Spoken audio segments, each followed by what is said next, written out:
إلى حضرة النبي المصطفى رسول الله صلى الله عليه وسلم ولإخوانه من الأنبياء والمرسلين والملائكة والمقربين وأولياء الصالحين ولعلماء العاملين والمشايخين ولوالدين وخصوصا صاحب هذا الكتاب لهم منا جميعا الفاتحة. أعوذ بالله من الشيطان الرجيم. بسم الله الرحمن الرحيم.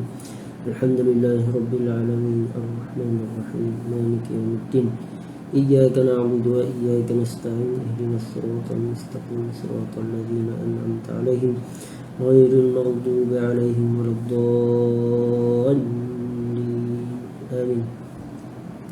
أعوذ بالله من الشيطان الرجيم. بسم الله الرحمن الرحيم. السلام عليكم ورحمة الله وبركاته. الحمد لله رب العالمين وأشهد أن لا إله إلا الله وحده لا شريك له وأشهد أن سيدنا محمد رسول الله صلى الله عليه وسلم وشرف وكرم وبارك وعظم وعلى آله وصحابته والتابعين وتابعيهم بإحسان إلى يوم الدين وعلينا معهم في كل لمحة ونفس عدد ما وسع علم الله. سبحانك لا علم لنا إلا ما علمتنا إنك أنت العليم الحكيم ولا حول ولا قوة إلا بالله العلي العظيم. اللهم علمنا ما ينفعنا وانفعنا بما علمتنا وزدنا علما وارزقنا فهما واجعلنا من عبادك الصالحين. اللهم اجعلنا من الذين يستمعون القول فيتبعون أحسنه. اللهم بارك لنا فيما بقي من رجب وشعبان وبلغنا رمضان. ربنا آتنا في الدنيا حسنة وفي الآخرة حسنة وقنا عذاب النار. اللهم آمين. Alhamdulillah, kita panjatkan rasa syukur kita kepada Allah Subhanahu Wa Taala atas keizinannya masih lagi berpeluang pada kita untuk sama-sama berada di dalam majlis muzakarah pembacaan kitab Al-Azkar min Kalami Sayyidil Abrar Al-Musamma Hilatul Abrar wa Syiar Al-Akhyar fi Talkhis Ad-Da'awat wal Azkar Al-Mustahabbah fil Lail wan Nahar, karangan dan susunan Al-Imam Al-Allamah Al-Mujtahid Muhyiddin Abi Zakaria Yahya Ibn Sharaf An-Nawawi Asy-Syafi'i rahimahullahu ta'ala wa nafa'ana Allah bi'ulumihi wa ulum masyayikhihi wa talamizatihi wa masyayikhina fid darin amin. Baik, hari ini kita pada muka surat 287, kalau cetakan kitab Al-Minhaj, bab berkenaan dengan bab yang ke-33, bab nahyi zair man yarahu yabki jaz'an 'inda qabrin. Bab melarang orang apabila melihat orang yang menzahiri kubur, dia menangis jaz'an, menangis yang terisak-isak, 'inda qabrin, di sisi kubur, wa amrihi iyyahu bis-sabri, dan menyuruh dia untuk bersabar, wa nahyi aidan an ghairi dhalik mimma naha syar'u anhu, dan melarang dia daripada melakukan apa yang ditegah, yang dilarang oleh syarak. Jadi ada adab ketika menzahiri kubur, ada adab yang dilarang ataupun perkara-perkara yang dilarang sewaktu menzahiri kubur. Apabila seseorang tu dia melihat seseorang tu melakukan perkara yang dilarang oleh syarak, hendaklah dia melaksanakan amar ma'ruf, iaitu dia menegur. Dalam bab ini Imam Nawawi mendatangkan hanya 2 hadis secara ringkas saja. Kita tengok hadis yang pertama.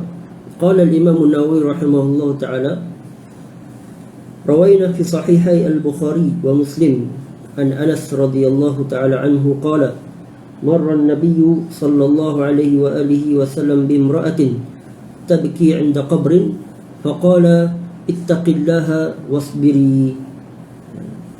Hadis ni panjang, cuma Imam Nawawi hanya meringkaskan, iaitu berkenaan dengan perintah bersabar. Baik, kita tengok secara sebentar itu. Imam Nawawi telah meriwayatkan daripada sahih, yakni 2 sahih, yakni sahih Bukhari dan juga sahih Muslim, daripada Sayyidina Anas, yang bersambung sanadnya dengan Sayyidina Anas bin Malik radhiyallahu ta'ala anhu. Beliau berkata, marra an-nabiyyu sallallahu alaihi wa alihi wasallam bi imra'atin tabki. Pada satu hari baginda Nabi sallallahu alaihi wasallam melalui satu perkuburan, dan baginda melihat seorang wanita tabki, sedang menangis, menangis yang terisak-isak, inda qabrin, di sisi kubur. Dan kata para ulama, wanita tersebut menangis disebabkan anak dia yang masih kecil telah meninggal dunia. Faqala ittaqillaha wasbiri. Baginda Nabi sallallahu alaihi wasallam menegurnya dari belakang.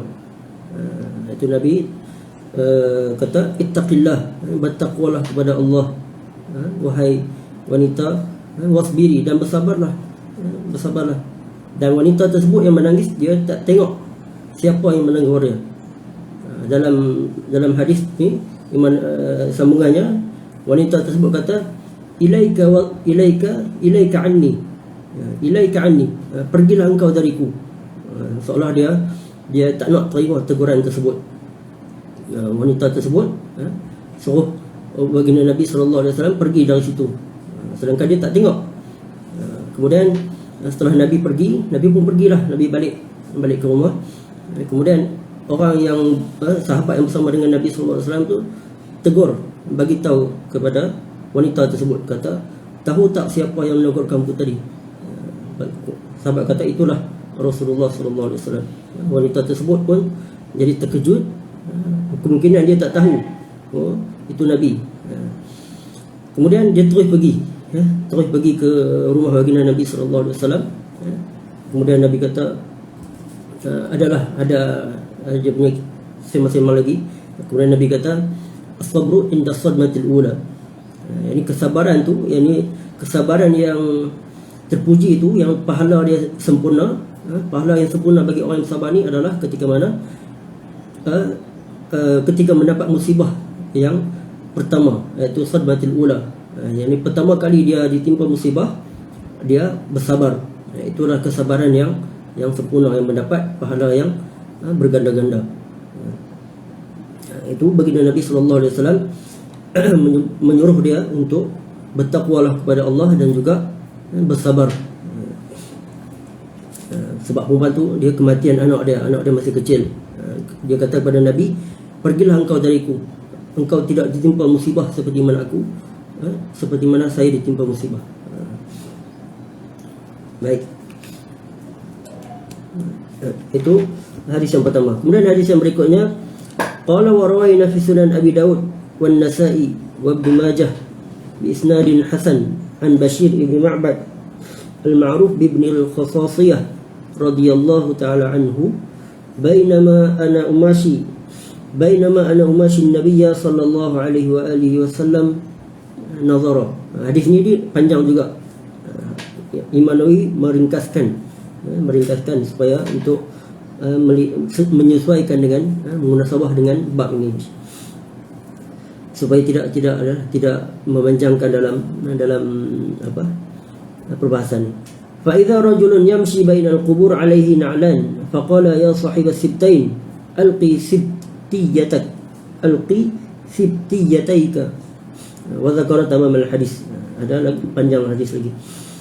Imam Nawawi meriwayatkan daripada Sunan Abi Daud, Sunan An-Nasa'i dan Sunan Ibn Majah dengan sanad-sanad yang baik daripada Bashir ibn Ma'bad al-ma'ruf bi ibn al-Khasasiyah. Bashir ibn Ma'bad ni salah seorang daripada sahabat. Kita jarang dengar nama sahabat ni.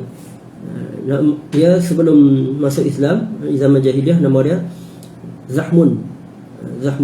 Kemudian apabila dia berhijrah menuju pada Nabi SAW, Nabi tanya kepada dia, apa nama engkau? Dia kata nama dia Zahm. Kemudian Nabi tukar nama dia. Nabi tukar dia kepada Bashir. Engkau adalah Bashir. Al-Ma'ruf bi Ibn al-Khasasiyah, ataupun lebih dikenali sebagai Ibn al-Khasasiyah. Al-Khasasiyah ni nama mak dia. Maksudnya anak lelaki kepada Al-Khasasiyah. Tapi nama sebenar dia adalah Bashir. Bashir dinamakan oleh ataupun ditukar nama dia oleh baginda Nabi sallallahu alaihi wasallam. Radhiyallahu taala anhu, qala bainama ana umashi an-nabiy sallallahu alaihi wasallam. Ini pada satu hari Bashir ni, Sayyidina Bashir bin Ma'bad ni berjalan bersama dengan baginda Nabi sallallahu alaihi wasallam. Adalah hadis, iaitu baginda belum melalui satu perkuburan. Perkuburan Nabi kata yang baik-baik. Saya tak ingat dia punya hadis tu. Kemudian sebanyak 3 kali. Kemudian lalu satu perkuburan yang mana kuburan tersebut dikebumikan orang kafir. Kemudian Nabi kata sekian-sekian. Kemudian Nabi tengok nazara. Nabi tengok seorang lelaki. Fa idza rajulun yamshi bainal qubur alaihi na'lan. Seorang lelaki dia berjalan di kawasan kubur tersebut dengan na'lan, dengan dua sepatu. Yakni dua sepatu siftiyah. Siftiyah ni slipper ataupun sepatu yang dibuat daripada kulit binatang, kulit lembu. Kulit lembu atau yang seumpama dengannya, dan dibuang dia punya bulu-bulu tersebut. Itu dinamakan sebagai siftiyah. Ini sepatu yang dibuat daripada kulit yang dibuang bulu-bulunya, ya, dan disamak bulunya, kulit tersebut. Nabi tengok lelaki tersebut pakai pakai sepatu yang dibuat daripada kulit binatang. Faqala ya sahib siftiyatain, wahai yang memakai sepatu siftiyah, alqi siftiyataika, buanglah. Yani Nabi suruh tanggal, Nabi perintahkan lelaki tersebut untuk tanggalkan sepatu dia. Wa zakara tamam al-hadis. Hadis ni dia ada sebab dia. Ada sebab dia.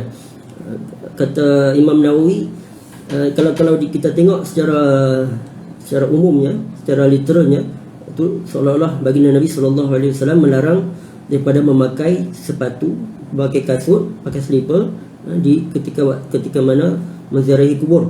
Itu secara literalnya kalau kita tengok. Itu kata ulama, kata Imam Nawawi secara khususnya dalam mazhab kita, mazhab Syafi'i, itu tidak menjadi masalah. Annahu la yukrah, tidak makruh pun untuk pakai apa-apa slipper, apa-apa kasut. Itu pendapat daripada dalam mazhab Syafi'i. Adapun dalam mazhab Imam Ahmad bin Hanbal, Imam Ahmad kata makruh untuk memakai kasut, pakai slipper ketika mana menziarahi kubur. Hujah yang didatangkan oleh mazhab Syafi'i mengatakan bahawasanya hukumnya tak makruh, sebab kemungkinan ada dua ihtimal, dua kemungkinan kenapa baginda Nabi SAW memerintahkan kepada lelaki tersebut untuk menanggalkan sepatu siftiyah dia tersebut. Kemungkinan yang pertama kata ulama, kemungkinan disebabkan kasut tersebut, sepatu tersebut dianggap sebagai sepatu yang mahal, sepatu yang mewah pada zaman tersebut.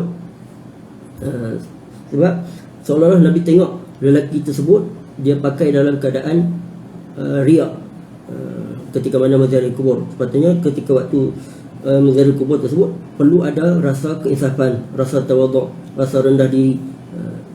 Jadi baginda Nabi nak buang rasa riak tersebut, rasa khayalak tersebut, Nabi perintahkan kepada lelaki tersebut untuk dia menanggalkan sepatu dia tersebut, sepatu siftiyah dia tersebut. Itu kemungkinan yang pertama.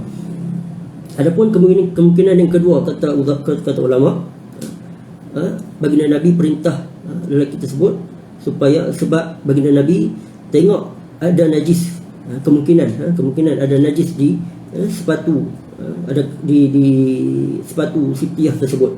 Sebab itulah Nabi perintahkan supaya tidak mencemarkan kawasan kubur.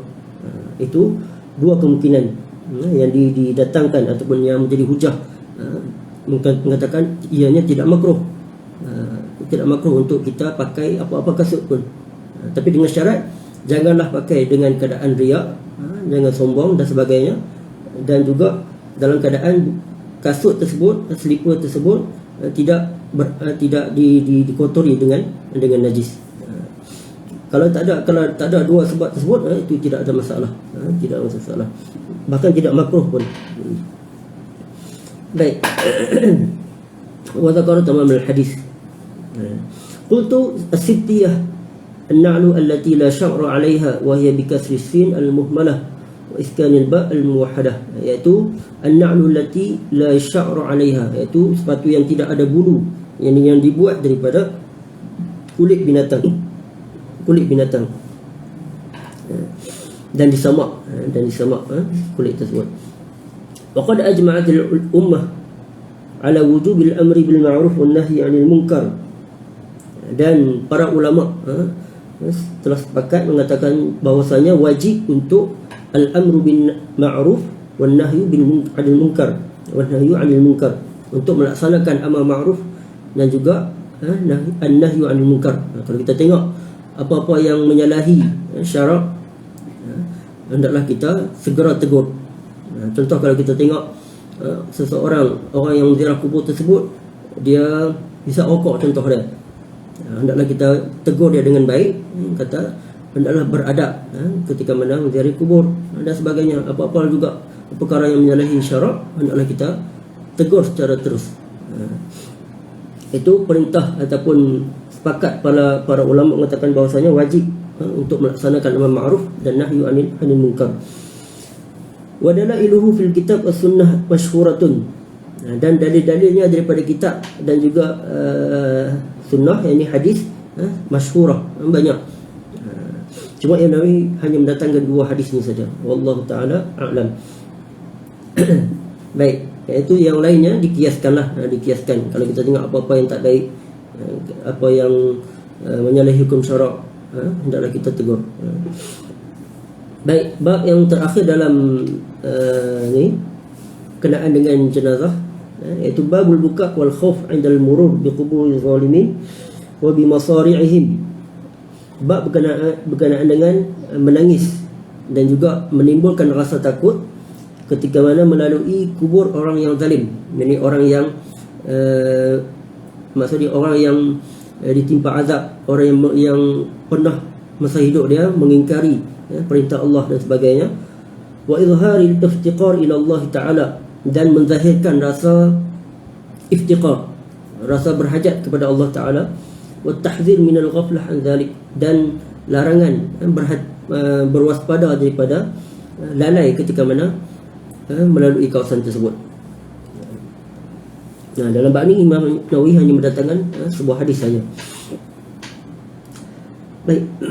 Qala rawaina fi sahih al-Bukhari an Ibn Umar radhiyallahu anhuma anna Rasulullah sallallahu alaihi wa alihi wasallam qala li ashabihi, يعني لما وصلوا الحجر ديار ثمود لا تدخلوا على هؤلاء المعذبين إلا أن تكونوا باكين فإن لم تكونوا باكين فلا تدخلوا عليهم لا يصيبكم ما أصابهم.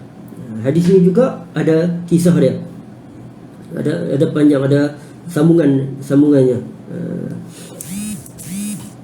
yaitu riwayatkan daripada Sahih Bukhari daripada Sayyidina Ibnu Umar, yakni Abdullah Ibnu Umar radhiyallahu anhuma, bahawa sesungguhnya Rasulullah sallallahu alaihi wasallam qala li ashabihi, baginda Nabi sallallahu alaihi wasallam berkata kepada para sahabatnya, yakni lamma wasalul hijra diyar Samud, ketika mana mereka melalui satu perkampungan, diyar Samud, yakni kaum Samud.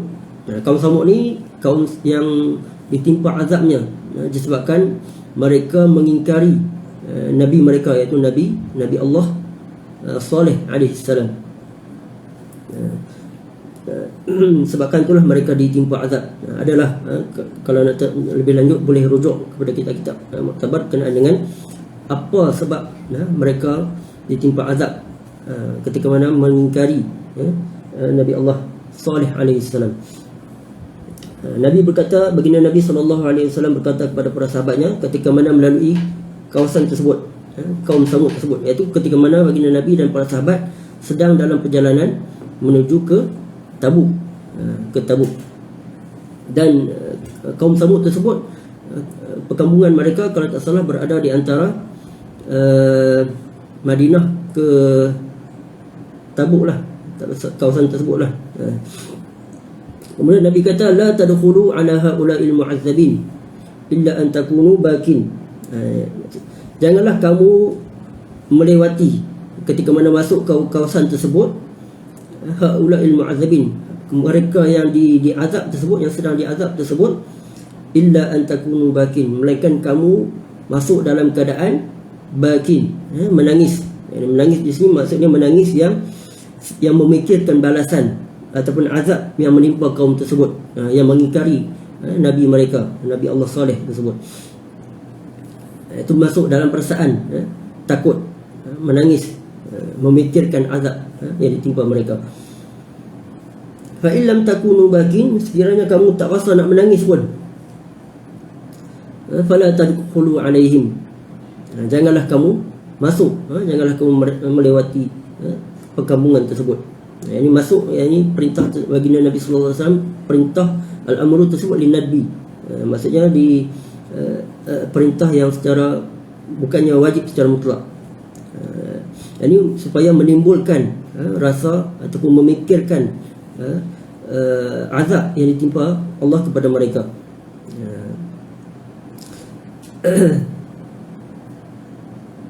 Baik. Fala tadkhulu alaihim, maka janganlah kamu masuk. Kalau tak mampu nak menangis, jangan masuk. La yusibukum ma asabahum. Sebab apa? Nabi kata la yusibukum, yakni dikhawatiri kalian akan tertimpa seperti mana apa yang ditimpa kepada mereka. Kata-kata orang sekarang, yakni tulah, yakni ditempias azab mereka tersebut akan kena kepada orang yang ziarah tersebut, iaitu melalui kawasan tersebut tanpa perasaan takut, tanpa rasa perasaan memikirkan azab yang ditimpa kepada kaum tersebut. Baik, itu jelas, itu perintah baginda Nabi sallallahu alaihi wasallam untuk menimbulkan rasa takut kita kepada Allah ketika mana melalui satu tempat yang mana tempat tersebut dimurkai oleh Allah Subhanahu wa taala. Contoh macam zaman sekarang, contoh kawasan piramid di Mesir. Alhamdulillah sepanjang saya di Mesir, saya langsung tak pernah masuk kawasan tersebut. Cuma hanya melalui dari kawasan luar saja, itu pun nak pergi ke tempat lain. Alhamdulillah, Allah Ta'ala tak timbul ke rasa nak pergi pun masuk ke kawasan piramid tersebut. Orang sekarang dia masuk boleh jalan-jalan lagi di situ. Bahkan kata ulama tak disunatkan pun untuk kita tak digalak pun untuk kita pergi ke kawasan-kawasan tersebut, seumpama tersebut. Contoh lagi seperti di Jordan, kawasan Laut Mati tersebut. Laut Mati tersebut dikatakan bahawasanya tempat kaum Nabi Lut, iaitu Sadum tersebut adalah tempat mana Allah Ta'ala terbalikkan disebabkan mereka ni mengingkari mereka hubungan homoseks sesama mereka. Itu tempat yang diazab oleh Allah Subhanahu Wa Ta'ala. Maka kata ulama tak digalakkan untuk kita pergi ke kawasan tersebut. Bahkan dalam hadis ni, sambungannya dalam riwayat yang lain, baginda Nabi sallallahu alaihi wasallam di akhir hadis, baginda Nabi sebab mana berkata demikian, baginda Nabi menutup kepalanya dengan kain dan asra', ini berjalan dengan cepat, menunggang kuda ataupun unta dengan cepat supaya melepasi kawasan tersebut dengan segera. Itu adab ataupun di antara sunnah baginda Nabi sallallahu alaihi wasallam, apabila melalui satu kawasan yang dimurkai oleh Allah Ta'ala, hendaklah kita masuk ataupun melewati dengan perasaan takut dan bersegera melewati, pergi dari tempat tersebut dan mengambil iktibar atas apa yang dilakukan oleh orang penduduk kawasan tersebut. Kata Imam Ibn Hajar rahimahullah ta'ala,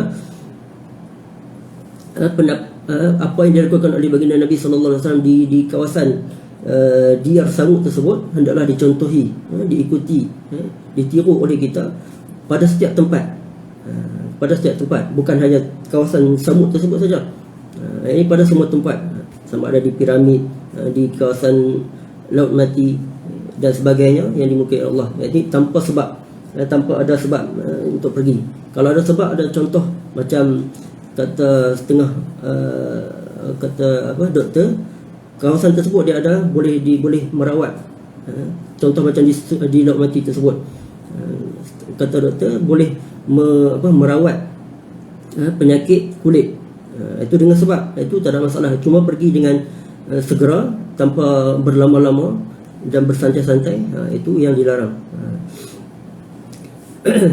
Kemudian kata Imam Ibn Rajab Al-Hambali lagi, dalam pendapatnya mengatakan hadis ini adalah nas pada melarang daripada pergi ke tempat-tempat yang dimurkai oleh Allah Subhanahu Wa Taala. Ini secara umum, kata Imam Ibn Rajab Al-Hambali. Melainkan kalau ada sebab seperti yang disebutkan tadi lah. Kalau ada sebab boleh pergi, cuma jangan lama, jangan lama. Baik, itu secara umum berkenaan dengan bab tersebut. Alhamdulillah kita selesai pada bab berkenaan dengan jenazah ni. InsyaAllah kita akan sambung berkenaan dengan Kitabul Azkar fi salawatin makhsusah, berkenaan dengan zikir-zikir pada salawatin makhsusah, pada salat-salat yang tertentu.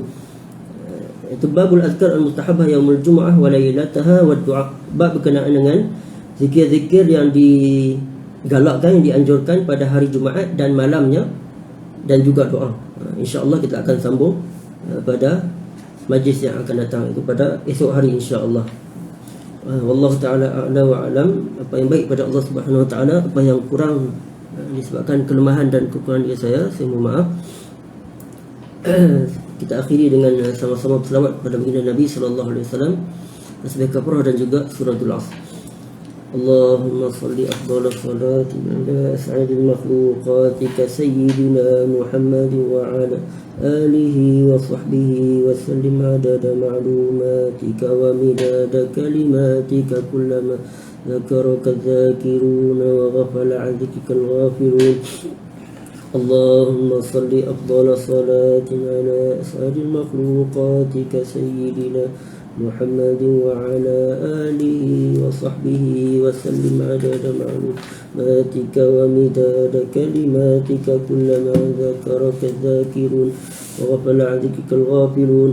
اللهم صل أفضل صلاة على أسعد المخلوقات كسيدنا محمد وعلى آله وصحبه وسلم عدد معلوماتك ومداد كلماتك كلما ذكرك الذاكرون وغفل عن ذكرك الغافلون. سبحانك اللهم وبحمدك أشهد أن لا إله إلا أنت أستغفرك وأتوب إليك.